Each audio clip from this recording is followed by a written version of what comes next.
This episode of Geek's Guide to the Galaxy is made possible thanks to support from listeners like you.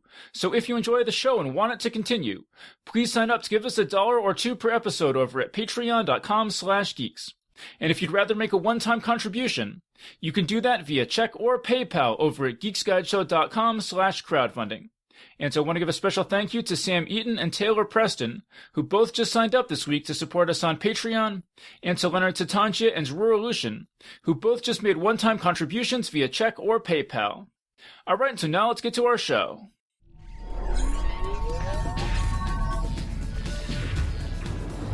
Wired.com presents The Geek's Guide to the Galaxy. And here is your host, David Barr Kirtley. Hello, and welcome to episode 393 of Geek's Guide to the Galaxy. Today on the show we'll be discussing the HBO series Watchmen, created by Damon Lindelof and based on the classic graphic novel written by Alan Moore. And this will involve spoilers for all 9 episodes of the show, so just be aware of that. And I'm joined by 3 guests. So first up we've got Anthony Ha, making his 16th appearance on the show. He covers media, advertising, and pop culture for the news site TechCrunch, where he also hosts the podcast Original Content. A chapbook of his short stories called Love Songs for Monsters was published by Youth in Decline in 2014, and his short story Late Train appears in the February issue of Lady Churchill's Rosebud Wristlet. So Anthony, welcome to the show. Hello, I'm glad to be back. Then next up we've got Tobias S. Buckell, making his 11th appearance on the show. He's the author of the Xenowealth series of space adventure novels, the eco-thrillers Arctic Rising and Hurricane Fever, and the Halo novels The Cole Protocol and Envoy. His novel The Tangled Lands, which he wrote with Paolo Bacigalupi, recently received the World Fantasy Award. So Toby, welcome to the show. Thanks for having me. And also joining us today is Lara Elena Donnelly, who you may remember from our panel on cities in fantasy and science fiction back in episode 307, and our panel on writers under 30 back in episode 242. Her short fiction has appeared in Strange Horizons, Escape Pod, and Nightmare, and her new novel Amnesty, the 3rd book in her Amber Low dossier series, is out now. So Lara, welcome to the show. Hey, it's great to be back. All right, so let's start off with Anthony and have you just tell us about what were your expectations going into HBO's Watchmen. They were extremely high. I was probably the perfect age when I read the Watchmen graphic novel, which is to say I'd grown up reading superhero comics and read Watchmen probably. I don't remember for sure, but I'm going to guess in my early teens. And so it was, this absolutely formative experience for me and to me sort of, as far as superhero comics go, remains very much the pinnacle in my mind on the one hand. And then on the other hand, I think The Leftovers, which is the last show that Damon Lindelof did, was probably my favorite TV show of the last 10 years. So put those two things together and I was extremely excited. And how about, what did you think of the Watchmen movie, the Zack Snyder 2009 movie? I didn't hate, I guess I don't think it's a terrible movie, but it feels completely inessential because in so many ways it tries to replicate the comics, but the comic as a comic is so perfect that everything it does when it's trying to recreate the images from the graphic novel, it's just going to become an inferior version. So it just seems completely unnecessary, even if on some level, it seems like this sort of noble failure because it is so faithful to the graphic novel, but at the same time, I watched it once and never felt the desire to watch it again. Yeah, I mean, I read Watchmen. I wasn't as young as you. I was probably, I think I was probably in college when I read it. My cousin Ross had a copy of it, and so I was just over at their house for Christmas or Thanksgiving or something, and I just read Watchmen rather than socializing with my family, and it was an amazing time.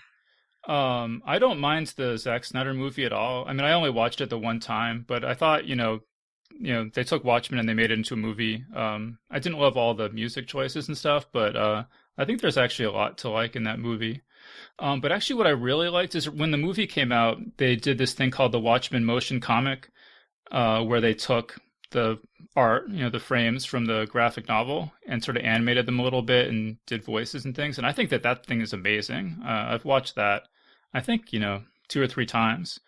And so, yeah, if the Zack Snyder movie didn't do it for you, give the motion comic a try because I think it's really cool.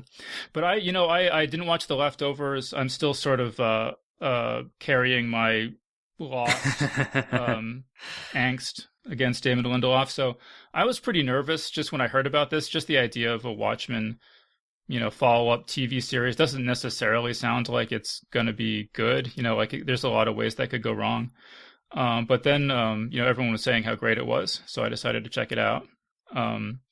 Loved it, but we can get into that in a little bit. But so Lara, what were your expectations going into the Watchmen TV series? There were ads for it all over the subway, and I would look at them and be like, eh. So my expectations going in were actually like null. I was not even thinking about it. And my partner started watching it, and he watched the first 2 episodes, I think, and he said, oh, it's pretty good. And I think I was homesick one day and was like, well, I might as well. And I watched the first 2 episodes and then watched the 3rd one, and I got so excited and was like, this is amazing. This is so much better than I anticipated. And we ended up then watching the rest of the episodes together. Every Sunday night, we get really jazzed about it. Last night, obviously, being the big conclusion. So my expectations were like absolutely 0. And then to have it kind of come out of left field and just smack me with how awesome it was pretty exciting. But in New York, there are always ads up in the subway for, ooh, the next big TV thing. And so this one was just, ooh, the next big TV thing. And I really was just I was not that pumped for it. And now I feel ashamed of myself. Yeah, see, I don't live in New York anymore, so I don't even know. So what did the subway ads look like for Watchmen? So originally the ads were just like Regina King against the clock, right? It's the one big promo image. Like she's blue and she's standing against the yellow clock. But what I missed, because we were at home, we were hosting a party the day that the premiere happened. So I didn't go out at all and see this, but apparently what happened is that the day of the premiere, they had a countdown clock in every subway station, counting down until the premiere happened, which was really meta because when you watch the first episode, I think it's the first episode where they do the countdown to the American Hero Story premiere, it was very like, oh, that's what they did for this show. And I had a friend who was out that day and saw the countdown clocks and said it was really surreal because you'd get on the train at one station and then it would pull into the next station and all of the countdown clocks were synchronized. And he was like, it really was. He works in immersive theater. So he was like, it was very weird. It was like being in an immersive theater production, but in my real life. And it really did feel like a countdown clock to a doomsday. So I'm kind of sad that I missed that piece of promo. So when you say in every subway station, is that some poetic license there or like literally? I don't know. I didn't see it. I didn't see it, but he said like everywhere there was a Watchmen ad, they had a countdown clock. Or it was probably everywhere that they have like digital ad screens instead of print ad. Yeah. But he said that like he would get on the train in one station and there'd be the countdown clock and then they'd pull in and there'd be a countdown clock still going and that it was just totally wild. Yeah. See, what they should have done is drop a gigantic squid on Madison Square Garden, killing thousands of people. That really. In fact, now that you bring it up, I'm mad that they didn't do it. Yeah, that's why they need me to do their marketing. But so how about and Lara, what was your? Do you want to say anything about your history with Watchmen? Do you have a history with Watchmen? Yeah, I read it in, I want to say either middle school or high school, because I was a nerd and my nerdy friends were reading it, and I don't think I really, I was not old enough to kind of wrap my mind around all of the things that were going on. So in preparation for this podcast, I was like, I should reread that comic book. And it's dark. It's really dark. And it was fascinating to read it while also watching the show because there's so much irony that didn't register with me the first time that I read it. But also now the irony feels not as it feels like not as funny and almost not as ironic as I'm sure it was when the book came out. I was trying to describe it to someone and I said it was like if you if you read like a quote ironic post on like Reddit or 4chan where someone is going so hard on their like it's a joke, it's irony, that you start to feel like maybe it's actually not that ironic after all. Like that is how Watchmen reads to me now and in this climate and like where I am in my life. So I was actually kind of uncomfortable while I was reading it in the same way that I'm sometimes uncomfortable reading things on the internet that purport to be ironic. And sort of put up against the show, it was really interesting because the show, I mean, they're different, they were made in different times, right? So the show is much more integrated with, I think, the way people think about media and think about like social conflict than like if you read the original Watchmen comic now. So that was really interesting. Maybe we can come back to that in a little bit because I want to hear more about that. But I want to get Toby in here. And so, Toby, you told me you had not read Watchmen at all, right? Yeah, I had not read Watchmen. I was not able to find the comic, the graphic novel, back when it came out because I was living in the Caribbean, so I was kind of out of that loop. And when I first became aware of it, I was already living in the States when the movie came out. And so I just saw the movie kind of with no kind of background on it. And once I watched it, everyone who had read the comic said it followed it very closely. So I just kind of shrugged and moved on. For me, coming into the series, I was kind of without much in the way of expectations. I had seen The Leftovers and enjoyed it. And of course, I really enjoyed Regina King's performance in The Leftovers. So I was pretty psyched to see her doing something new. And I really enjoyed the fact that I was reading some articles about just how many writers of color and actors of color that Damon Lindelof was kind of pulling into his orbit to kind of help him not step on any landmines in terms of just doing stuff that would seem original and daring to him, but would might not necessarily be so. And so that kind of gave me a kind of confidence level and excitement about jumping into this and seeing what they were going to do with the ideas. Right, and so when your friends told you that the movie follows the graphic novel very closely, that's mostly true, with one major exception, is that the movie does not feature a giant squid drawn on Madison Square Garden. So, that's one reason. If you have only seen the movie and then you watch the show, you might be like, wait, I don't remember the giant squid thing. Don't remember the giant squid at all. Yeah. No, I one of the things I did was lazily, instead of buying the book, I read a lot of reviews and everyone commented on the differences. So I kind of went into that feeling I've kind of, much in the same way my kids are sometimes like, I don't want to watch Star Wars. I've absorbed it all. I get it. I kind of felt like, okay, there was this moment that happened and I kind of absorbed it all through secondary sources to the point where I just kind of somehow managed to live my life without going to the primary original product. Yeah, so you read all those reviews before you started watching the show, or did you like watch a couple episodes of the show and then go and read the reviews? I read the reviews first. I had seen some stuff about it and was kind of like, that could be good, that might not be good.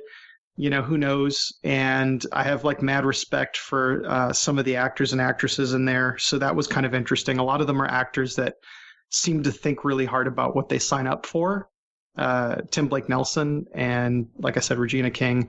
And so that kind of gave me a kind of hint that maybe this would be something interesting. And then I read a couple interviews where he was talking with, I'm trying to remember where I read these interviews. But there was one interview in particular where Regina King was being interviewed and talked about just the influence she and other people of color who are actors had on basically telling Damon like what he could do and what he could not do. And that kind of like let me relax and kind of get excited about seeing it. And so I went back. I watched it with a buddy who knew nothing about any of the Watchmen mythos or anything at all to do with it. So I kind of, asked him if he was interested in seeing that. So we were watching that together as we went along over the last few weeks. Right. So let me just say from my research, what I know about how this TV show came about. So apparently uh, I don't know if is it Warner Brothers, the company, whatever the company is that owns the rights to Watchmen, had approached Damon Lindelof a few times over the years. I think starting even when he was back on Lost and saying, "Do you want to do Watchmen?" And he had said, "Absolutely not. Nobody should do Watchmen. Alan Moore doesn't want anyone to do Watchmen. I'm not interested." And then the third time they asked him, they're kind of like, we're kind of going ahead with you or without you. And he's like, on the one hand, I have all these reasons why it shouldn't be done. And on the other hand, I've loved Watchmen my whole life. And, so I feel like I can't pass this opportunity up. And it's interesting because he said he had been reading, he said like everyone in Hollywood was kind of reading Ta-Nehisi Coates and talking about it. And so he read Ta-Nehisi Coates. And, from, I think it was his article, The Case for Reparations, that was in the Atlantic, mentions this massacre that happened in Tulsa in 1921, and Damon Lindelof was like, "Wow, I feel ashamed to admit that I had never heard of this before," and so that was kind of on his mind. And then they came back, and the Warner Brothers or whatever came back and said, "You sure you don't want to do Watchmen?" And all the things that were kind of going on in his mind came together, and he just had this idea of doing this very topical, risky kind of show that would sort of in its own way mimic the the topicality and riskiness of the original Watchmen when it came out. So Anthony, did you follow all this stuff? Any corrections or additions to what I just said? I didn't necessarily follow all of the sort of pre-production developments, but that maps to my sense of of how it happened. And I think probably the aspect of it that I followed the most was there was also this period where Lindelof was just giving a lot of interviews about the fact that he was making a Watchmen adaptation when Alan Moore has very, publicly and repeatedly said that he's not interested, that no one should adapt Watchmen. He doesn't think anyone should do it. And so, and Lindelof was sort of in some ways saying like, well, Alan Moore in 1986, had this kind of punk rock, kill your gods, kill your heroes, attitude towards superhero comics. And now I have to have the exact same attitude towards this, the writer of this graphic novel that's so beloved to me. I have to be, just as iconoclastic in a way about making this show, which I thought was an interesting approach. Right. And, I think Alan Moore had always said that he had written, Watchmen along with Dave Gibbons to be something that would only work in a comic book format, and it wouldn't work in television or movies or something. And so I think that's part of it. I don't know if there's anything, is there any more, Anthony, that you know of why Alan Moore felt so strongly that it shouldn't be adapted? Well, I think that Alan Moore basically feels that all of the corporate-owned superhero comics work that he's done, he's basically been cheated on. So he refuses, or at least claims that he's never seen any of the adaptations. He refuses to take any money from any of the adaptations. He doesn't let his name be used on any of the adaptations. So if you watch this, it doesn't say based on the graphic novel by Alan Moore and Dave Gibbons. It says based on the either graphic novel or comics co-created by Dave Gibbons, because Alan Moore just doesn't want his name on any of this stuff. So I think some of that may be specific to Watchmen, but I think a lot of it is just a general sense of betrayal and disillusionment with the U.S. comics industry and not wanting any of that stuff perpetuated. Yeah, that's really too bad. I mean, I saw this, there was this Twitter thread that Alan Moore's daughter posted about, that was really heartbreaking, just about how much he loved comics and just gave everything to it. And it kind of, and just ended up feeling really rotten about the whole thing. And it was just really kind of sad. Yeah. Lara? We're like, wow, what a downer to bring me in. Lara, cheer us up. Okay, so this is pretty cheerful. Alan Moore has gone on record, or at least I've heard this from other people, that Alan Moore has gone on record saying the one Watchmen adaptation he would approve would be the adaptation that is hinted at, if you will, in a spoof that was posted on YouTube of like, what if Watchmen was an 80s Saturday morning cartoon? And it's like the theme intro to the theoretical 1980s Saturday morning cartoon Watchmen. It has a theme song and bad animation, and for some reason Silk Spectre is playing a keytar, and it's like incredibly catchy, and if you watch it, it will get stuck in your head, and then you will remember Alan Moore and be like, this is the only adaptation that Alan Moore would approve of? Okay, sure. So highly recommended. Just Google 1980s Watchmen cartoon for a boost after you listen to that part of the podcast. Well, I think in some ways the kill your icons approach that Damon Lindelof took made this, something really interesting and vastly more creative and fascinating to watch than just had he tried to reimagine the original 1980s product, the original 1980s graphic novel, because what he did here was kind of run with, using it as a foundational world, kind of run with, exploring some aspects of our world through this lens and talking about stuff that was, I think fascinating and timely and important that would have maybe gotten, he wouldn't have been able to do if he was just trying to mimic or recreate the original. Yeah, so let me just, this show is very, very complicated, but let me just try to basically describe what's going on. Oh boy. And let me just say, I know a lot of people listen to these listen to our podcast without watching the show because they're like, I don't have time to watch all these shows, but I can at least kind of keep up on the culture and hear what you guys think and everything. But this is a show, you really want to watch this. So it's amazing. So if you haven't watched the show, you can do what you want, right? It's your podcast and everything. But, it's a free country. But yeah, seriously, if you're going to actually watch any show before listening to the podcast, listen for this one. But if you're going to ignore that warning and continue anyway, I'll tell you basically what's going on is that it starts out, as I said, we see this massacre that happened in Tulsa in 1921, where there was this area called Greenwood, which was called the Black Wall Street. It was this very prosperous neighborhood, and the white neighbors just kind of, there was I think I read there, this rumor started that a black man had accosted a white woman. It sounds like actually he sort of tripped in an elevator and bumped into her, but the rumor mill went crazy and there was all this violence, and I think 100 or 200 people were killed and thousands injured and lots of 30 blocks, burned and all this kind of stuff.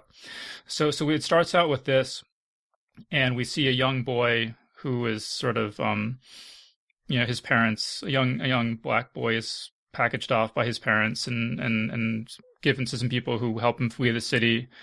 And this is going to be a real summary, but so he eventually becomes the first superhero in this world, Hooded Justice, and the main character that we follow, who goes by sort of the superhero moniker of Sister Night, turns out to be his granddaughter, and she gets wrapped up in this whole conspiracy involving the police department that she works for and this local sort of cult of white supremacists who all wear Rorschach masks, the character Rorschach from the original Watchmen.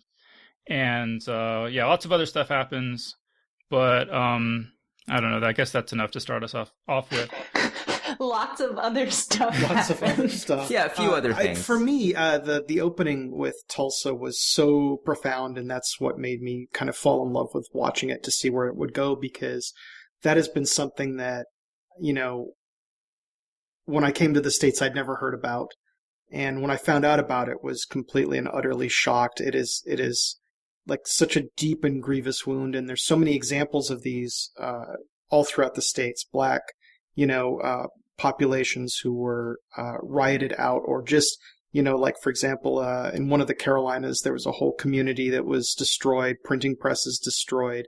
There are all these examples of just, sort of non-democratic violence, against post Civil War black communities that had become successful after being liberated from being, people who were enslaved.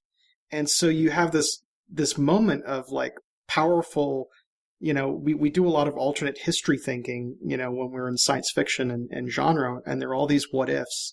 And there's this idea that like our world is the best possible alternative, which is kind of hard to agree with if you're a person of color when you look at these moments like the Reconstruction and where it all kind of goes astray. And the Tulsa thing is remarkable, not just for the destruction of Black Wall Street, but it was also the first time that there was an bombing with a biplane using sticks of dynamite of the community, which they display in the opening act there. And since I've culturally never seen any visual representations of the Tulsa, Oklahoma destruction, like the moment I saw that, I was so struck by that. I referenced the Tulsa, Oklahoma destruction in a short story of mine called Endcoin that I wrote a year ago. But seeing it on the screen there, I was so moved by that. And to see a show that deals with the attempt to, as you were saying with Ta-Nehisi Coates, look at what would reparations for something like that be, that I was pretty shook by it and moved to see it on screen. Yeah, I had a similar... Oh, sorry, David. Go ahead. Oh, right. So I was just going to say, I don't know if everyone caught this. I don't think I necessarily caught this, but until I was listening to reviews and stuff. But so the president in the present in this world is Robert Redford. And so there's been a reparations program that people refer to as Redfordations. And so they've set up this, I think actually there is a real historical, like a museum in Tulsa. But in this alternate world, it's turned into this sort of science fiction-y museum. And if you can prove that you're genetically a descendant of one of the victims, then you get like tax exemptions or something, I think is how it works. But so Lara, go ahead. Oh, I was just going to say I had a similar conversation with a coworker of mine who had started watching Watchmen, and she was flabbergasted that it opened with the massacre on Black Wall Street in Greenwood. And she was like, I know that happened. She's Black, and she was like, I know that happened, and my friends know that happened. No one, like, that doesn't get shown. And the first thing I thought of was like, there's a short story, that's published in Nightmare Magazine called Bride Before You. I think the author's name is Stephanie Malia Morris. And it references Black Wall Street just as a matter of course, not necessarily the massacre, but just the fact that it exists. And I had never heard of it before I read that story. And then when Watchmen premiered that Black Wall Street was like trending on Twitter, I was like, the only reason I know about this is because I read a short story by a Black author who referenced it as a matter of course, like piece of history that exists that I should know about. And I didn't. And so she was like, no one knows about this. I know about this. Like my friends, my family, we know about it, but it doesn't get put in pieces of media. And I was like, you have to read this story. But it's something that's like, to see it treated just as a piece of history that should be common knowledge and isn't, is just totally a commentary on like the way history is treated in, like in school and in public, like the public conscience. It was really a fascinating conversation to have. And also in that Rolling Stone interview with Damon Lindelof that I think you read, Dave, because you were talking about some things he said in it, he talked about how after the show premiered and Black Wall Street was trending, but not Watchmen, he was like, we did something right with that first episode. If they're not talking about the show, but they're talking about Black Wall Street, then we achieved what I wanted to achieve. Yeah, well, and another point David Lindelof was making that I thought was really good is, if you just made a show, he was comparing it to something like Chernobyl, if you just made a show, the massacre of Tulsa 1921 or something, a certain number of people would watch that, but the number of people who will watch a superhero comic book show is much, much larger. And so by embedding these sort of, important historical social concerns within a show like Watchmen, it's raising the awareness of something like that to a much higher level than a more tightly focused show would have done, sort of realistic historical show would have done. Isn't that the magic of genre? I mean, that's the magic of fiction, right? Is that we can take something like that and kind of pull it apart and put it back together into something new and unexpected that kind of gets it past more barriers than otherwise might have, Yeah. Oh, so I want to get Anthony back in here. So Anthony, why don't you tell us about the present of this, the world, and just kind of what did you think of the present story in the first episode or two? Right. So, essentially, what it's proceeding from is this sort of big incident, which I don't think did you talk about, did you give the details of the squid when you were summarizing the No, it was earlier? covered by lots of things happen. I think that was underneath lots of things happened. Yeah. Okay. So so in 1985, basically, that there was this, that we were basically on the brink of nuclear Armageddon for reasons that can also go under lots of things happened. And so this, one of the superheroes, Ozymandias, who's played in the show by Jeremy Irons. I love Jeremy Irons so much. Yeah, he's so good. And the way he decides to avert that is basically by creating this elaborate hoax where he has this giant squid created and teleported into the middle of New York, sending out this psychic shockwave that basically kills 3 million people. And the fear of this alien invasion is what halts this nuclear arms race. And so fast forward 30 years, and that's, I guess, sort of in the background. But there are little bits of it, like the fact that squid still fall from the sky randomly. But I guess sort of more immediately is that it seems like costumed heroes have basically, in the form that they existed in Watchmen the comic and that we know from superhero comics, aren't really around anymore. There aren't these sort of costumed vigilantes running around, but what has sort of taken their place is the actual police. And that specifically there was an incident called the White Night where these white supremacist Rorschach followers basically went to the homes of a bunch of police officers in Tulsa and killed them. And so since then, the police now are basically the costumed heroes. So all of them have secret identities. I guess with the exception of the police chief. And so there's basically they all wear murder. Masks, right. Right. They all wear masks. Some of them just have these sort of generic yellow masks, but some of them have these sort of more colorful names and identities. And again, that's mostly just sort of backstory. And so what I guess gets the story of Watchmen started is the murder of a police officer by one of these, the members of the 7th Cavalry, which then there's sort of this bigger investigation around that, and then it escalates to the point where actually the chief of police is murdered, and not just murdered, but actually strung up from a tree.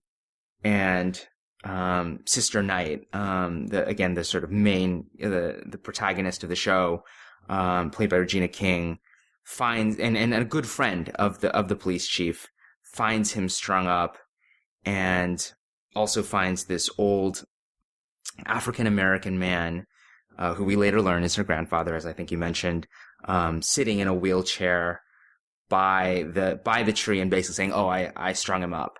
And that's kind of the setup. Yeah. So that's a really good summary. So I'll say about the first 3 or 4 episodes. I think the first 4 episodes, I thought that this was an excellent TV show. But then I thought starting with episode 5, it just took it up to a whole nother level. So I think that's the first thing I want to just get everyone's opinion on. So Lara, did you think that the first 4 episodes were excellent, but that it took it to the next level with episode 5, or do you disagree with that? So I was actually talking about this in the reverse order earlier today with my partner, because we liked the finale. We thought it tied up a lot of loose threads. Wait, I'm not talking about sorry, I'm not No. I promise I'm gonna get to the question that you asked, okay. Right? So it's an interesting way to structure it, right? For me, the absolute like killer episodes were this like center chunk that was kind of bracketed by like, we got to get you into it and then we got to get you out of it. But the real like astounding television was right there in the middle. And for me, it was like episode 8, I think. I was already like committed. And I can't identify the moment. This is why I started talking about the end first. I can't identify the moment when I was like, this is freaking incredible. But I know looking back, like, which part of it was to me the most like intense, distilled, completely like, what? Like, they put this on television. So I think that you're right in saying like, it really lures you in with being like, this is excellent TV. And then by the time you're in the middle of it, you're like, oh my God, I can't believe that this was put on television. Like, this is the most wild, unique, incredible. I have never seen anything like this before on TV. It was pretty incredible. Yeah. How about Toby? Did you have that same sort of trajectory or a different trajectory? Yeah, the first episode really blew me away for the reasons I discussed. But one of the things I started to find interesting was I wouldn't break it up into 2 bits like that. I find it to be like a really interesting thread or tapestry, sets of threads. One of the things is that I think there are these subplots about trauma that are really interesting. Trauma of sort of the Black experience of living in America, which begins right away with one, but also then continues throughout, our main character's life as Sister Knight. What is her name in real life again? Angela Abar. Yeah. Angela's life in the trauma of having, her disconnection to previous generations, which is something that's a big part of some experiences in the U.S. But and then the interesting thing about how that's acted out through the middle section with the character of her grandfather, who is Hooded Justice, and the way that they do this meta narrative of how stories and time are changed, which I deeply loved. So Hooded Justice is this, becomes this cultural moment. And they talk about Bass Reeves, and how that legend changes and it impacts the grandfather. And then this is the Black sheriff in the Old West. Yes, Bass Reeves is a Black sheriff in the Old West. And of course, in our culture, the Black sheriffs in the Old West have been changed to white, right? The original Lone Ranger was most likely, I think, a Black bounty hunter / marshal / lawgiver out in the Old West, but he's turned into a white person in the 1950s, right? So when you look at that stuff that happens to us now, where we constantly change heroes to white and take away that in the past, and you look at how Hooded Justice gets turned into a white character who can deal out violence, like violence is a mandate of angry white person who hides his identity. And then how that suddenly changes and becomes shocking when you learn that it's a bisexual Black man underneath the hood who has had the trauma of the neighborhood he came from completely destroyed and is trying to figure out how to deal with that. It is like this amazing gut punch of trying to look at how things change by time and perspective and who gets the right to use violence and the superhero iconography. And why does that change when it becomes a Black person engaging in violence? So like these meta things that it plays with them, what is superhero justice and what is vigilante justice? Because the original vigilante justice is the thing that kicks off this whole thing, the horrible vigilante justice of all those white people taking violence into their own hands, right? And that just kind of pervasively winds itself all the way through as a thread. So for me, like just following those threads and picking them apart, for me, it felt all very organic.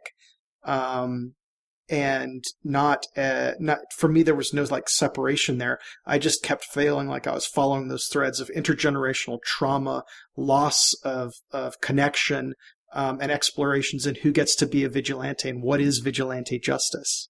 Well, yeah, I mean, I did this episode 6 where Angela takes these pills called nostalgia and kind of relives all of her grandfather's memories.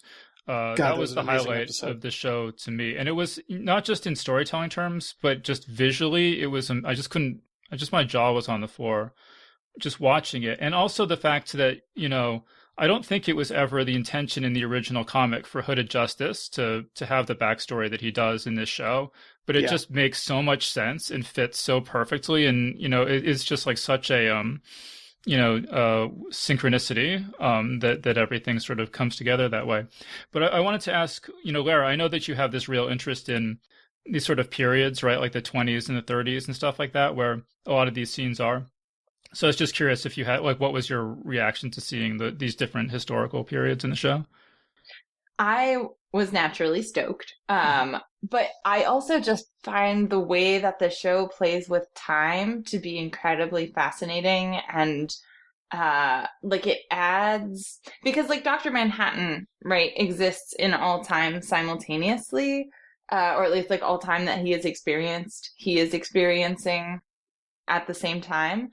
And so the show kind of gives you this feeling of being able to do that as a viewer, but also that the characters are kind of being allowed to experience time that way. So I was very excited to see this show momentarily turn into a period piece, but also for me, the most astounding sort of time travel, time play episode was actually the episode after. So I think it was episode 6 where we get Angela as a child in Vietnam. No, sorry. It's the one after. It's the one where she meets Dr. Manhattan. So the episode. That's episode 8. Yeah. The episode where sorry.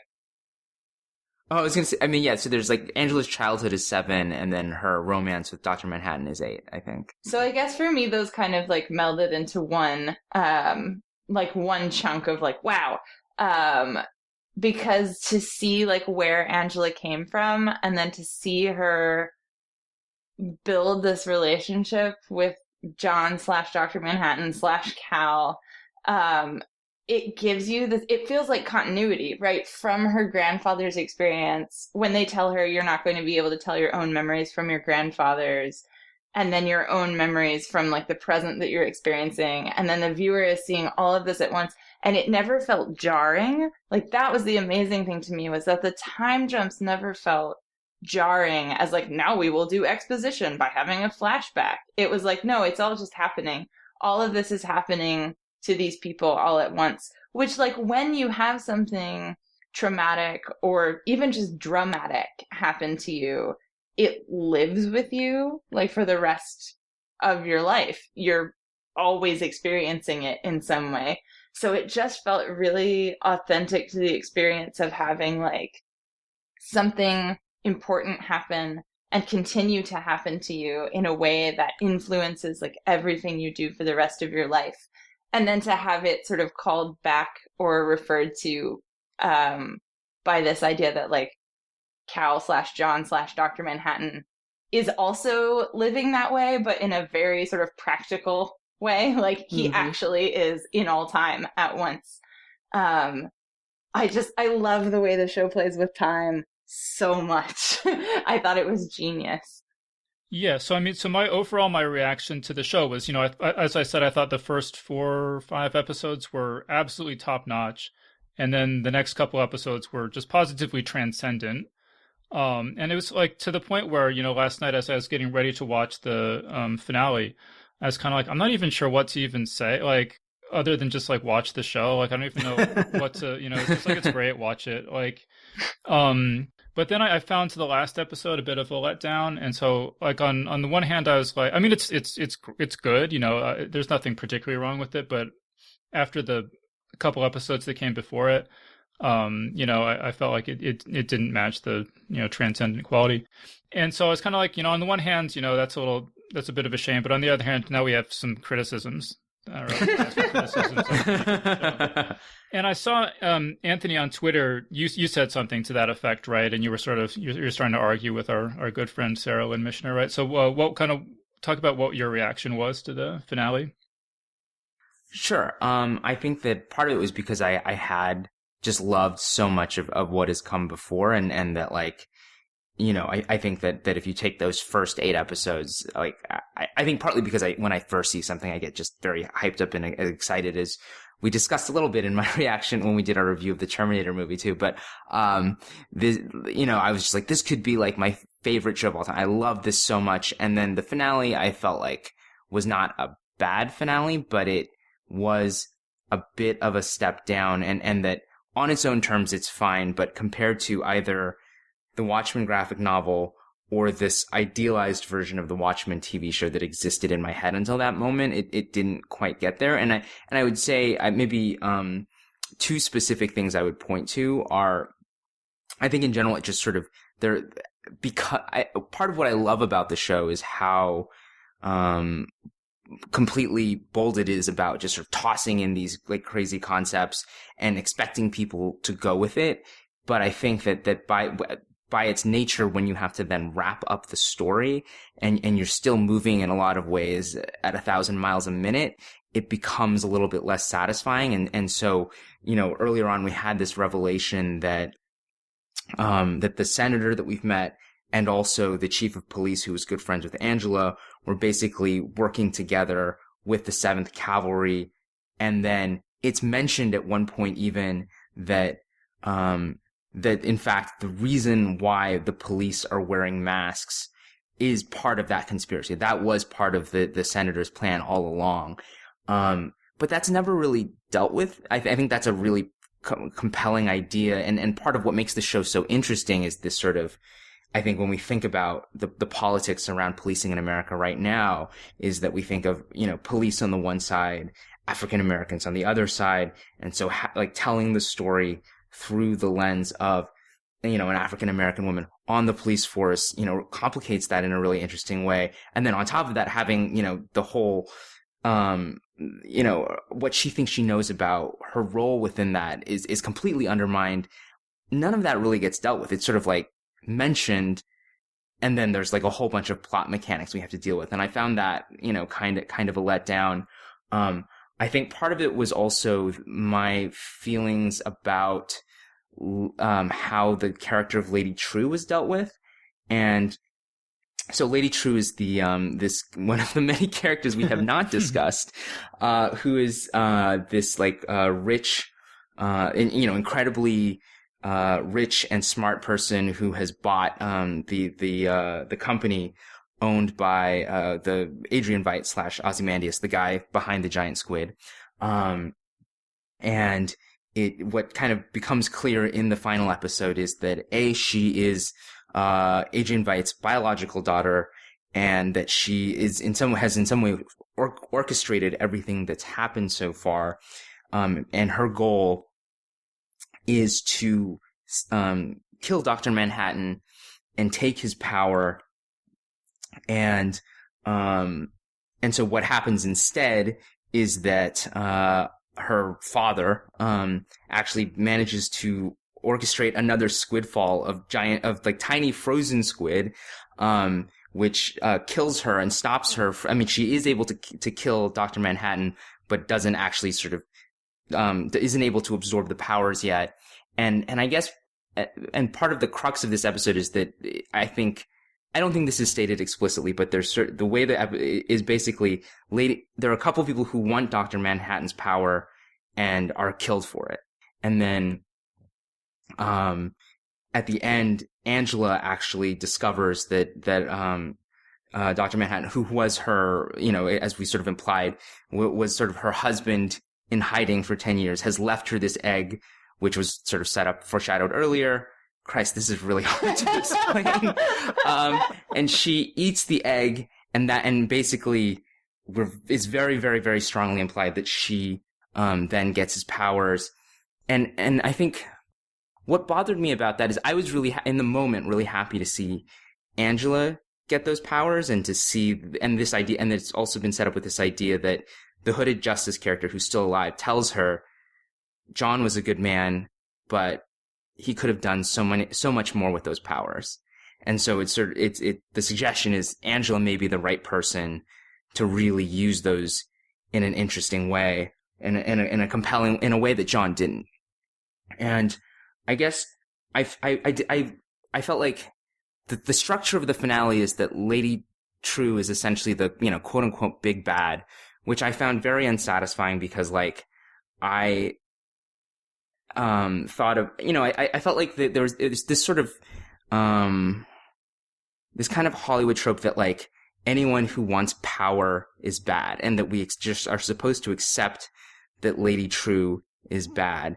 And my reading of the show is certainly that she's done a few like really horrible things, primarily the fact that she's willing to kill Dr. Manhattan for his power. And I don't want to minimize that, but I think like most of the characters on the show have done horrific things. I mean, Dr. Manhattan himself went to Vietnam for the United States government and probably did a bunch of very, very questionable things there to win the war. And so the fact that like it felt very arbitrary and kind of Hollywoody to me that suddenly Lady True is the villain, and that, the only reason that we're given on, that's stated, in the show itself, why she's the villain, it comes from Ozymandias, who is, admittedly not the most trustworthy source, but he basically says, oh, well, no one who wants the power should be trusted with the power. And I just found that like a really unsatisfying explanation for why we're supposed to suddenly root against this character who I think until that point had been really complex and interesting and compelling, and then sort of just to put her into the villain role so we could have this sort of spectacular ending was kind of a letdown. Yeah, no, I agree with that. I mean, I felt like the ending it sort of like checked all the boxes, but felt sort of predictable or sort of like conventional compared to so much of the rest of the show. And it also sort of compressed because I felt like, the whole, 7 episodes or 8 episodes leading up to that is setting up the, this sinister senator, and it's setting up Lady True, and it's setting up Ozymandias, and Lady True are both, the most intelligent woman and the most intelligent man on Earth. Ozymandias, we know from the original comic, and we see it in this too, is like his powers of will and physical perfection are so developed that he can snatch a bullet out of the air and stuff. And then one by one, they each, fall very quickly and with what seems not an adequate amount of struggle or effort to me on the part of the heroes, in a way that, kind of really minimized them in the end, especially just Ozymandias kind of getting conked on the back of the head with a wrench. Yeah, it just felt all too easy to me. But so Lara, what do you think about that? So, two thoughts. First thought, just from a narrative structure standpoint, I feel like in any story, when we talk about TV, we're like, there's so much pressure on the finale, right? But looking at the way a story is shaped, the finale is just tying off loose ends, right? The meatiest part of the story, the most exciting, the place where all of the stuff really happens is not at the very end. It's like slightly before the very end. So I think we're all talking about these episodes in the middle of the show that are like incredibly intense and have all this amazing stuff going on, like beautiful moments of character reveal and like deepening of the intention of the show. And like, to me, it feels fine that this last episode was a little bit like neat, because he only had that one episode, and like it probably could have been a bit. Could they have had 2 episodes to? Yeah, I mean, develop? I was just about to say like it could have been a bit longer. I don't know if it could have been stretched over 2 episodes, because it felt like it was time, right? It felt like it was time to end it. It could have been maybe like 20 minutes longer. But I like, to me, I was not upset that it was a neat ending, because I felt like all of the emotional arcs were nicely rounded off, which for me in a story is really the important part. Is like it was fine to me that Adrian Veidt got conked on the head with a wrench, because he's so clearly past his prime. He was just waiting for someone to conk him on the head with a wrench, right? Like, but he's so... but they have him catch a bullet again, like right before. I feel like if they hadn't done that, it would have made it more clear that he's kind of, his abilities have attenuated and everything. But I think when he catches the bullet in that, like on Europa, he has to sort of manufacture challenges to himself, right? So he's still Ozymandias when he's on Europa. When he gets back to Earth, he's just some old guy. So like it felt emotionally right to me that he got conked on the head with a wrench. Because I wasn't really focused on that. I was focused on like Angela and Cal and how that was all going to shake out, and like Angela's relationship with her grandfather, which I thought the scene in the theater where he tells her, like wounds need air, like you can't heal behind a mask, wounds need air. That was the strongest scene in that episode. And that relationship is so much at the heart of the story that like they nailed that, and I was with them. But the second part of this answer is also from that Lindelof interview in Rolling Stone, which everyone should go read because it's a great interview. But he talks about how the 7th Cavalry as the villain representing white supremacy is not a villain that you can beat easily in the season finale of the TV show, right? It's a pervasive evil. You can't defeat it by vaporizing like 10 people and turning some asshole senator into goo. Like, he didn't see a way that he could create a finale of this show where the 7th Cavalry was beaten, because it felt disingenuous to be like, yeah, we beat white supremacy in this television show, and then have people go back to the world and be like, well, no, you didn't. And also, I don't even believe that you could do it in this TV show. So like swapping out for this other big bad who was sort of defeatable and leaving the 7th Cavalry and by extension white supremacy extant in the world was like, that's the only way that we can kind of see to wrap this up, because we can't have them beat the big bad in such a fashion, which I thought was a really interesting way to think about what they were doing with that last episode of the show. See, Toby, what did you think of the finale? So, I mean, we've only had 24 hours to process it. Sometimes I feel like, like, what did you feel? I mean, sometimes it takes time to kind of work that stuff out. And, but my immediate thoughts are that I felt that narratively it tied everything up. So on a structure point, and I'm normally a bit of a structure junkie narratively as a writer, I did like, the structure mechanics of it. However, where I felt a little bit let down, and Lara started to kind of dig into that, was that I felt that the mechanics were there, but thematically, what was really powerful about this series for me were the look at the nature of policing, violence, vigilantism, identity, intergenerational trauma, and the white supremacy as expressed through 7th Cavalry.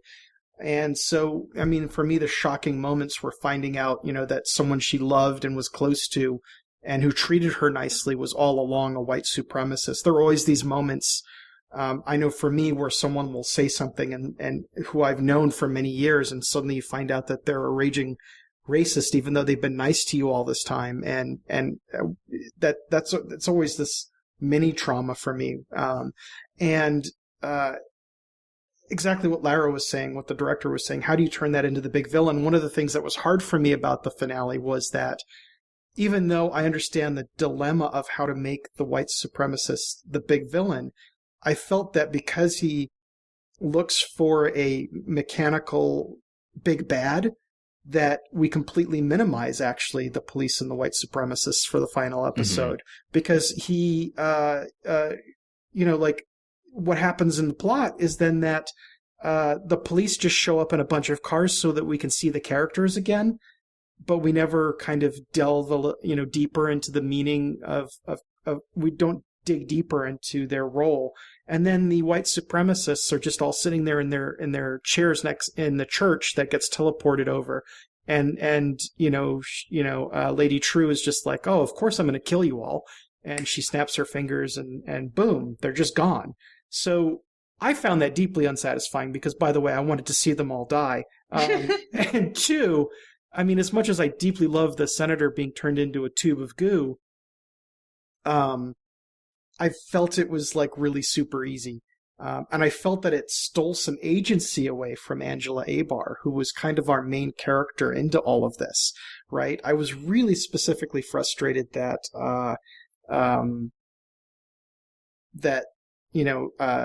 everyone but Angela Abar was teleported off to save the day, and she just got to stand there and watch. Oh, but But I know.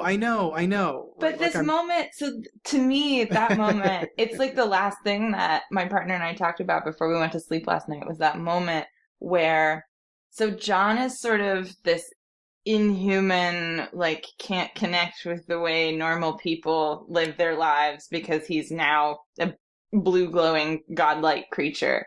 And that moment where she's like, why did you teleport everyone else? And he says, I didn't want to be alone. Yeah. And he makes this little face. It's not like he doesn't do like a big acting gesture. It's like a micro expression. And it's this incredible moment where you remember that he's human and it's so selfish of him to teleport everyone else to safety and keep the woman he loves with him in this very dangerous situation.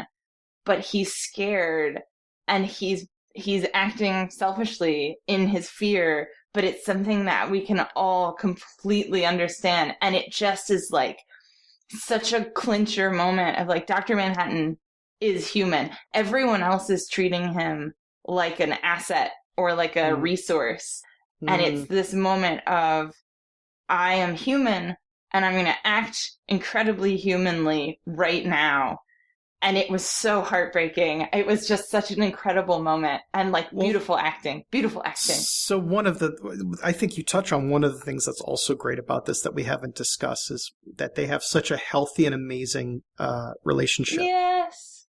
Right? I mean, it's such a positive relationship. There's some aspects. Yes, they talk. There's such an aspect of their family dynamic that is not what you typically see. They're black atheists, right?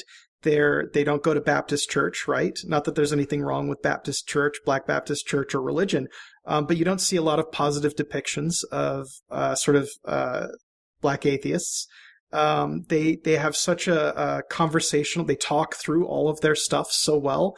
They have even though there's such a big power dynamic difference initially, there's so much openness and respect for each other.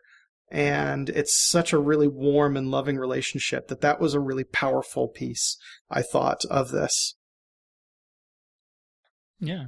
I want to also mention, we haven't mentioned, I don't think really, this episode, which one was it? 5, where it's all about the PTSD and trauma of Wade having lived through the squid. And I just, as I said, that was the first episode where I was like, this is just, like everything, it was like a 9 or a 10 up till now. Now it's just like, it's gone off the charts with this episode. And I just thought, just the idea that you could take, something so, sort of silly on its face as the giant squid and just make you feel that emotion so much.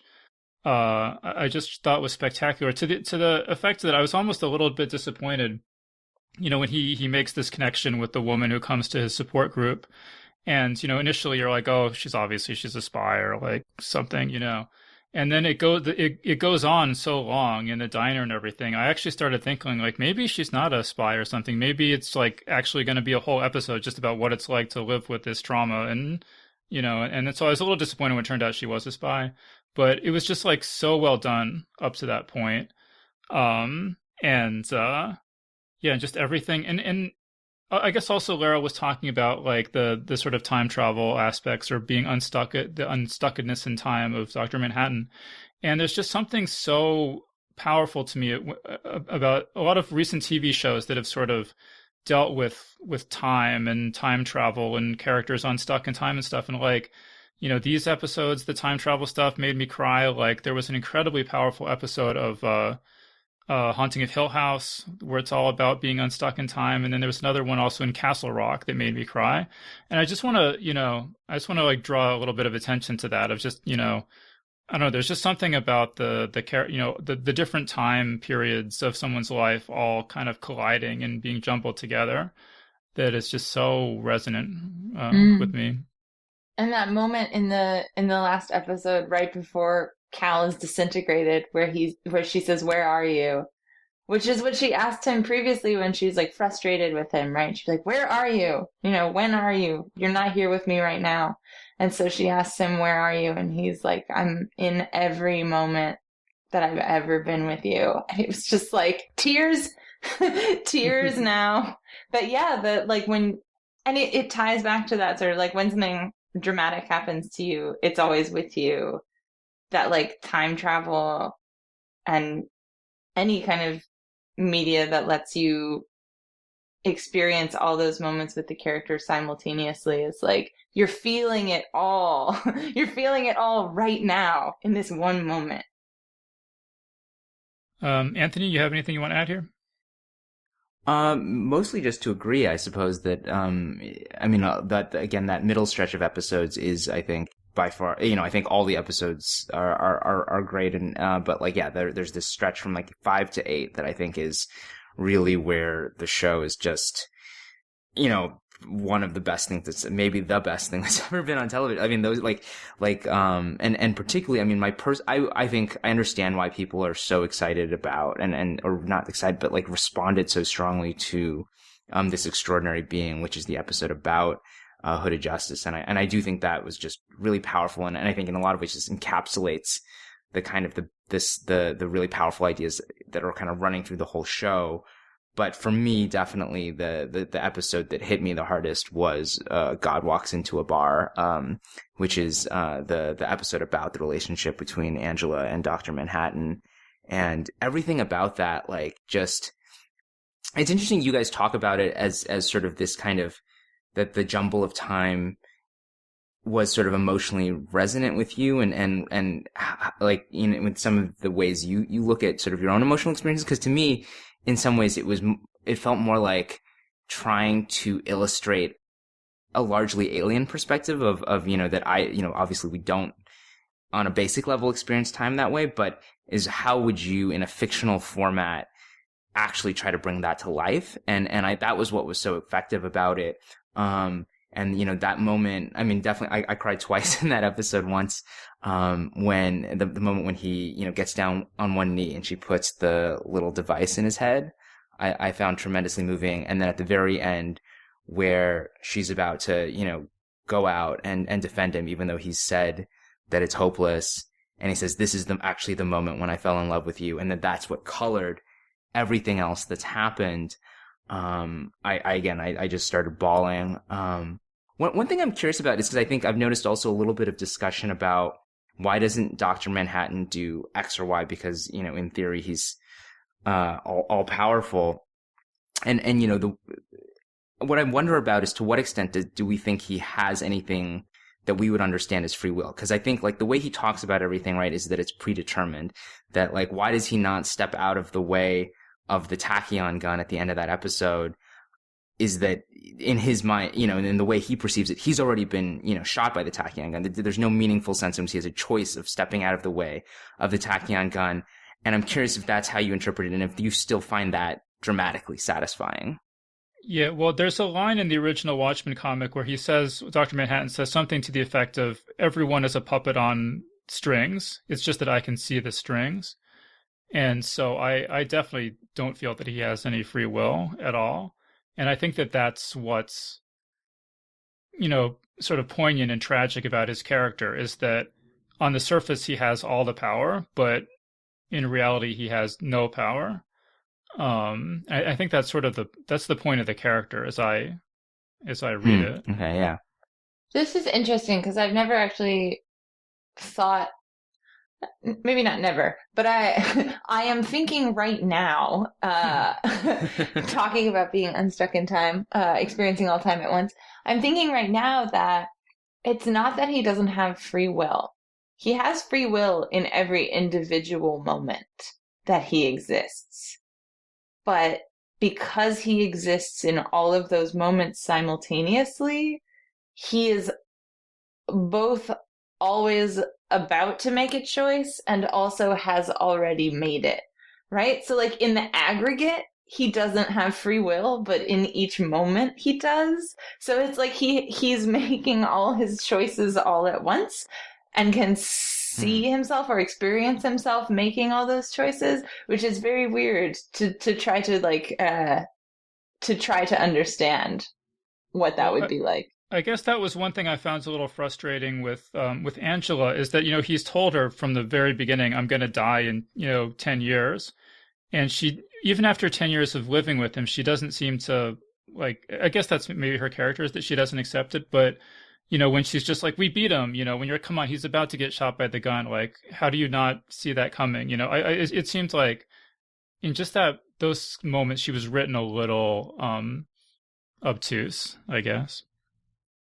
But that's the moment when he realizes he loves her, right? Is the moment where she makes that choice despite 10 years of him having told her, this is how this ends, right? It ends with a tragedy.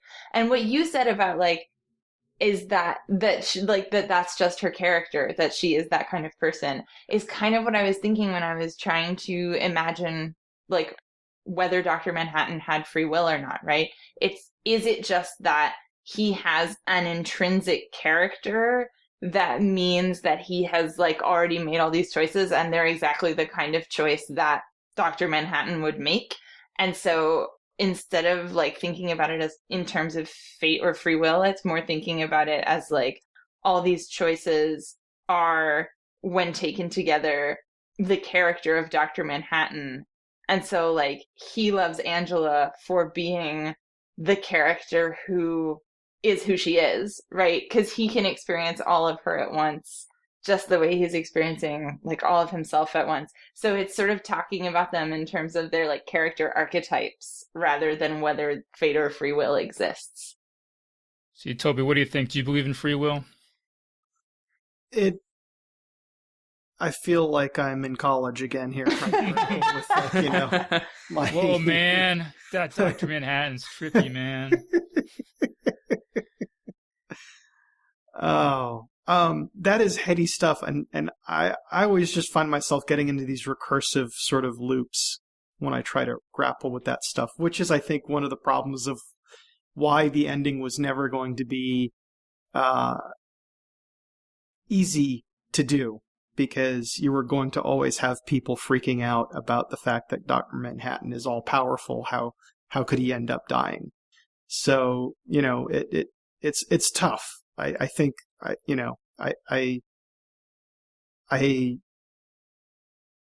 enjoyed everything up to that point, and I'm curious to see what they're going to do next as the fallout and how they continue the process. No, this is it, man. This is it? They're not doing any more? Mm-mm. You know what? That's great. I would love for it to become, I said this on Twitter, I would love for it to become a sort of anthology where they do, like, a different creator and a different story every season that have nothing to do with each other except that they're set in the same world. And then we could have more Watchmen without messing up the complete arc of this story. So this is complete. That's so fantastic. I wasn't sure. I hadn't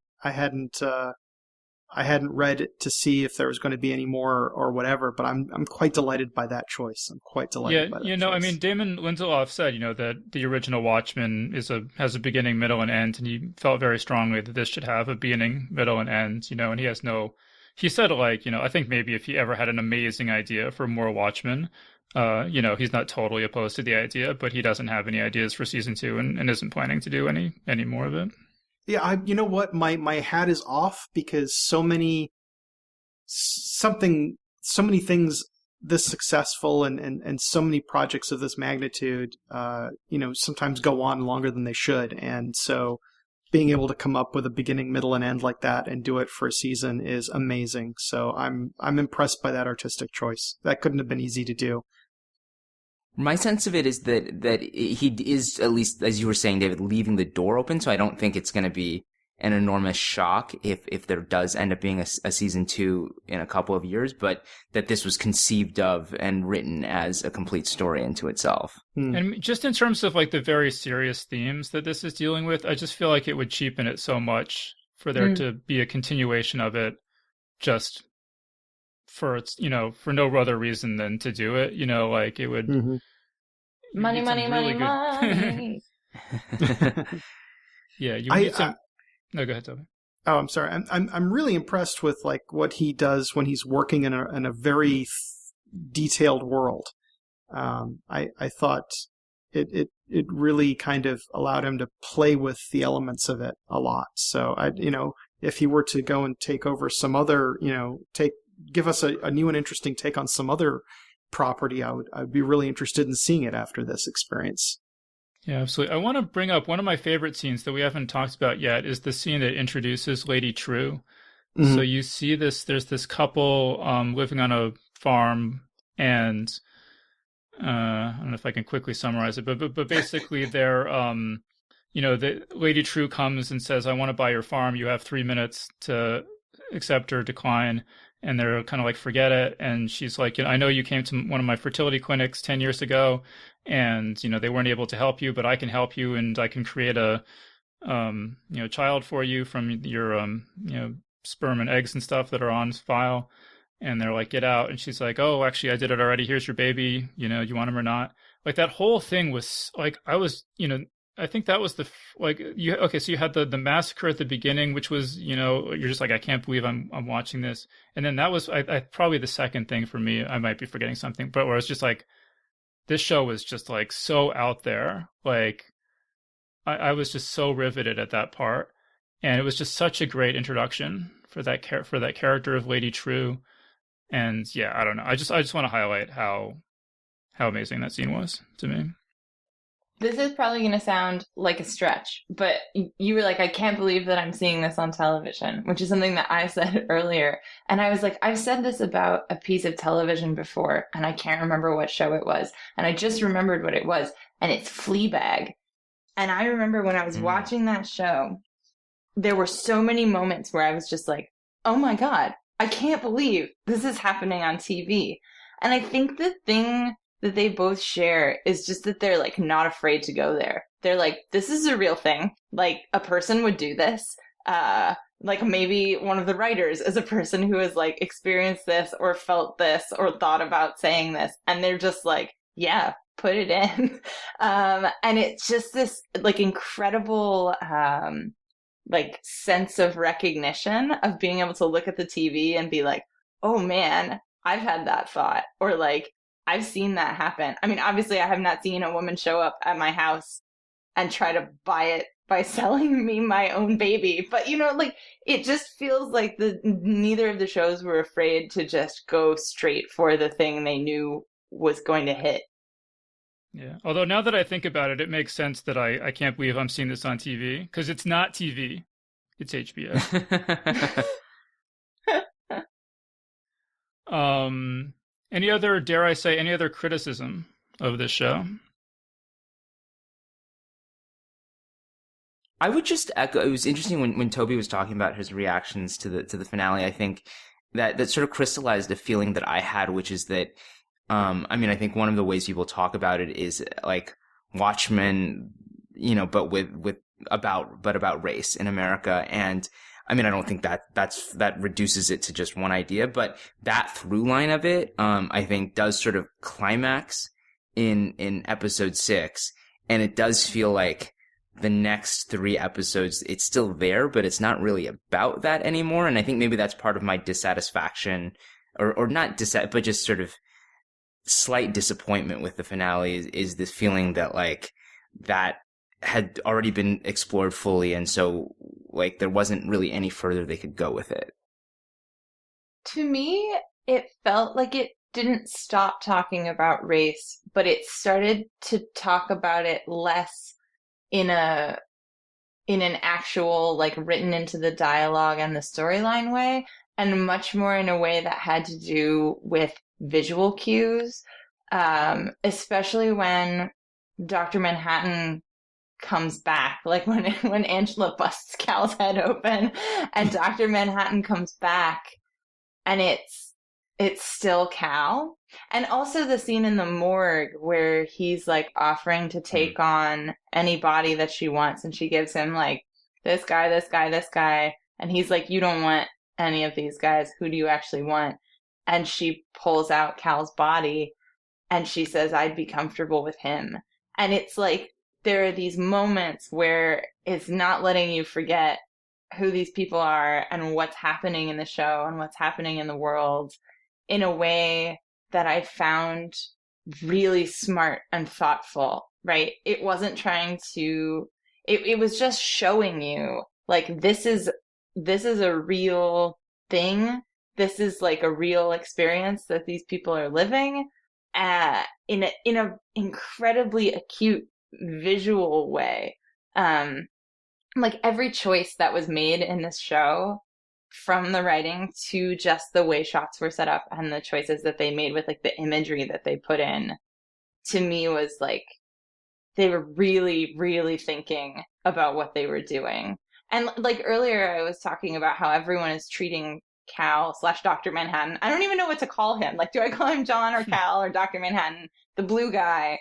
They were all treating him like a commodity in a way that felt, because he keeps Cal's body, felt in a sort of undercurrent. It was still talking about race to me. Like my friend Andrew, who writes amazing essays. He's been published on the Black Youth Project.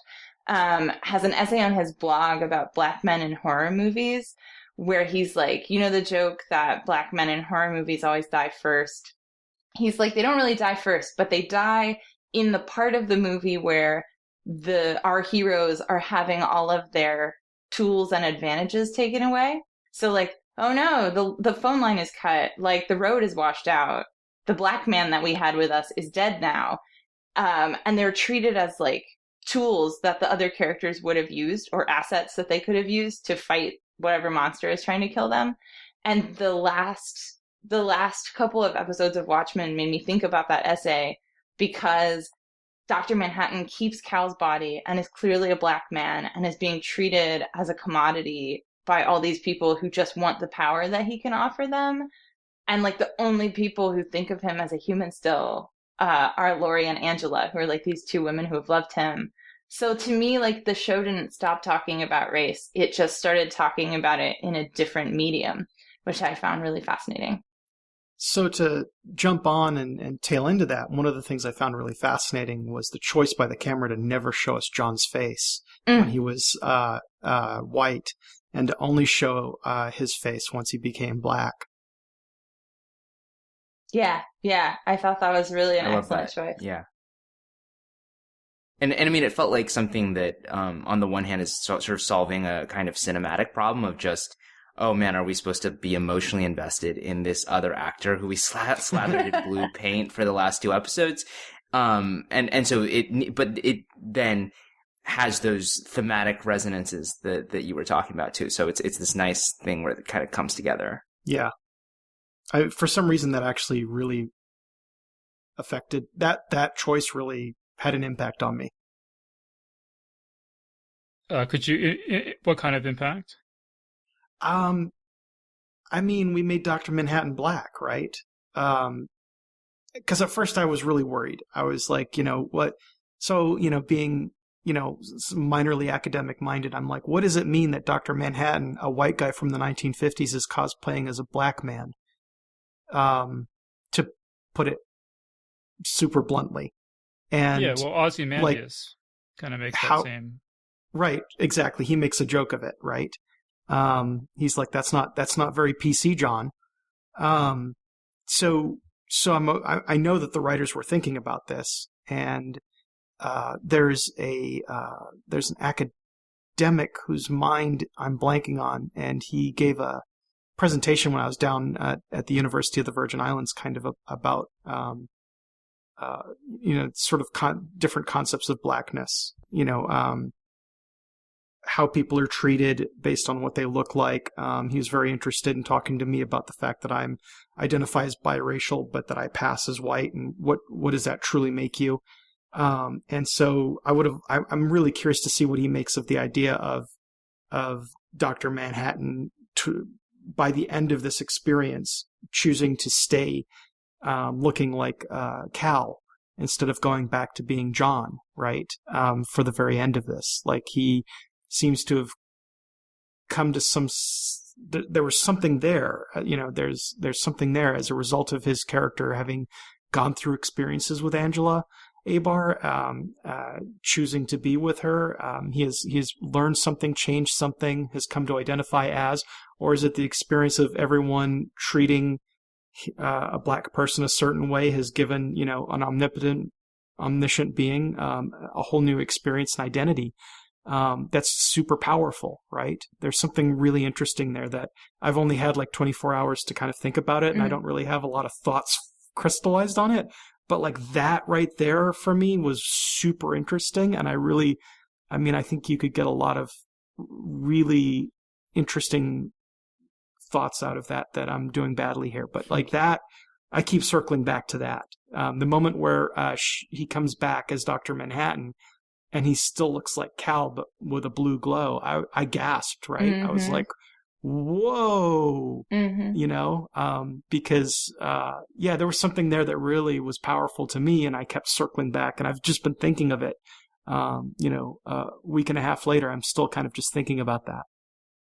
Yeah, and there's so much stuff in this show. Like, I mean, we're pretty much out of time, and we haven't even touched on like 90% of the stuff in the show. And so, I mean, like I said, you got to watch it. Really cool. But I mean, I since we're wrapping things up, I got to bring up the most important part of the show that we haven't touched on yet, which is what the fuck is up with Lube Man? I knew it. Seriously. I knew it. Yes, Lube Man. What happened to Lube Man? I know what happened to Lube Man. I read the supplementary materials. Did you? Well, today at work, because the Lube Man conspiracy came up on my Twitter account, because I was like, I want this anthology show, right? I want the next season to be about Wade and Lori in the FBI tracking down vigilantes together, and Petey trying to hide from Lori that he is Lube Man. And someone tagged me on Twitter and like this, the final piece of Peteypedia, which is like the supplementary materials that HBO put out, which I think is going to be wiped from the internet at the end of tomorrow. So like, go out and read it really quick. But it's like an interdepartmental memo where Petey and Lori's boss is like, Petey is fired for like going off the rails and doing all this stuff that we told him not to do. And they're like, and also we found a bottle of a canola oil like substance in his office. So the fan theory that Petey is Lube Man has been ratified by HBO. Okay. So it's just a joke that you have to go to the website for the payoff, or? Yeah, basically. Petey is Lube Man. Sorry, now I feel bad for like crushing the discussion that we might have had about the Lube Man mystery. Yeah, so if you're listening to this and you haven't seen the show and you're just wondering what Lube Man is, there's a scene where like it's Angela, right? Or does she? Yeah, Angela's like No, is it Angela or is it Lori? No, you're right. It's Angela. Yeah. So she just sees this guy in this like skin tight gray spandex suit with like a belt with 2 bottles of lube at it. And as he's running away from her and she's gonna catch him, he like squirts the lube all over himself and kind of like slides into a sewer opening. And it has nothing to do with anything else in the entire show. At first glance or whatever. But all right, I'm glad that Lara's here to tell us these things. I mean, it makes sense that it's HBO. Call me. I want to write the second season of Watchmen. All right, cool. So why don't we wrap this up? Let's get some final thoughts. So, Anthony, any final thoughts on Watchmen? Sure. I guess one other thing I would say is that I think that if you're someone who reads a lot of superhero stuff, a lot of people have taken from Watchmen is this idea of like grittiness and realism. And what I love about the show is that it's a lot less interested in that and a lot more interested in sort of trying to achieve the same level of intellectual audacity, formal audacity, and is in many ways even more politically audacious. And I think that is the absolute right lessons to take from Watchmen, the graphic novel. So, I mean, I love the show, despite the reservations I expressed. Yeah, and it's just nice to see something that takes so many, because a lot of times things take risks and it doesn't pay off artistically, or if it does pay off artistically, it doesn't pay off, financially or in terms of popularity or whatever. And it's just nice to see something that's taking so many risks pay off in every way, as far as I'm aware. Sometimes good things get rewarded in life. Lara, final thoughts. Man, you guys, watch this show. That's my final thought. But also to kind of build on what Anthony was saying, like I said, I was rereading the comic before this podcast, and it's so dreary. It's such a bummer. It's a big bummer. And this show, while it is like at times, I mean, all the way through, is like dealing with really heavy stuff and has very serious moments and is like really, really taking on some chewy issues, is also just like funny and joyful and beautiful. I mean, the comic is also beautiful, but as I said, a bummer. This show was like, I was excited to watch it every week. And then it gave me bizarre dreams. Like, I've been tired Monday mornings for the last, 2 months, because I would watch it and then I would lie in bed just like, whoa. And I get like a whole sort of psychedelic replay at night when I tried to go to sleep. But it's like beautiful and incredibly creative and absolutely wild. And I'm really glad that it got put on television. Yeah, and the ending is like positively upbeat and life affirming. I mean, it's yeah, it's about an egg. No, there's like right? dead silence, so I don't know. Maybe no, it is. No, I agree. It is. I agree. It's like I agree. life, right? She has the tiny little life in her hands. Yeah. Toby, final thought. I friggin' loved it. I mean, I know we sat there and we talked a lot about the finale and whether or not it we couldn't find something to pick apart in it. But I mean, that sometimes that's the problem with something that's so good, is you have so much material that you can sit there and kind of pick apart, and pick at it and have fun with that. It was the problem of the middle of it being so amazing that you looked at the finale and kind of thought like, oh, that was really good. And had everything been really good, that would have been amazing, right? So it's a case of the fact that this did so much really well that you had ridiculously high expectations for the ending, but it was not in any way dreary or unsatisfying. It was just a case of so much being done well that you just started to sit there and really think about it and pull it apart in your head and wonder, what else could have happened. Or what, you felt might have been kind of like slightly minimized. But like overall, this was a heck of a ride. I really loved it. I had a great time. I thought, like Lara said, it has this energy. It has a lot of joy, a love, as well as tackling these really huge, important, great big things. And so I find it really fascinating when shows have this really divergent opinion thing right now. The haters are kind of review bombing it on Rotten Tomatoes and some other places to kind of bring down its rating, but it has like this 98% critics rating and 44% regular user rating. But I'm good grief. The fact that so many people are showing up to review bomb it means you should go out and watch it and make an opinion of your own. It is a fantastic watch. It's great, yeah, and I've officially forgiven Damon Lindelof for the ending of Lost. So, wow, he'll be happy. He'll be relieved to hear that. He's been waiting next to his phone, in his office for this moment. He's just been like, man, if only Kurtley would get back to me on that and forgive me. Yeah, and now it has happened. Yeah, good job, Damon. So, all right, let's wrap things up there. So we've been speaking with Anthony Ha, Tobias S. Buckell, and Lara Elena Donnelly. So thanks everyone so much for joining us. Thanks so much for having me. Thank you. It was a blast. Thank you. And that was our panel. So big thanks again to Anthony Ha, Tobias S. Buckell, and Lara Elena Donnelly for joining us on the show. And remember that Geek's Guide to the Galaxy is made possible thanks to support from listeners like you. So if you enjoy the show and want it to continue, please sign up to give us $1 or $2 per episode over at patreon.com/geeks. And if you'd rather make a one-time contribution, you can do that via check or PayPal over at geeksguideshow.com/crowdfunding. So big thanks again to everyone who's contributed. We really appreciate it. All right, so that was our show. So thanks everyone for listening, and we'll see you next time. The Geek's Guide to the Galaxy is a production of Wired.com. For more information about the show, visit geeksguideshow.com. To learn more about your host, visit davidbarrkirtley.com. Music and voiceover produced by yours truly, Jack Kincaid.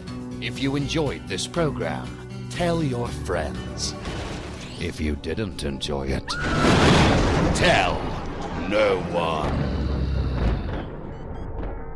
Thank you for listening.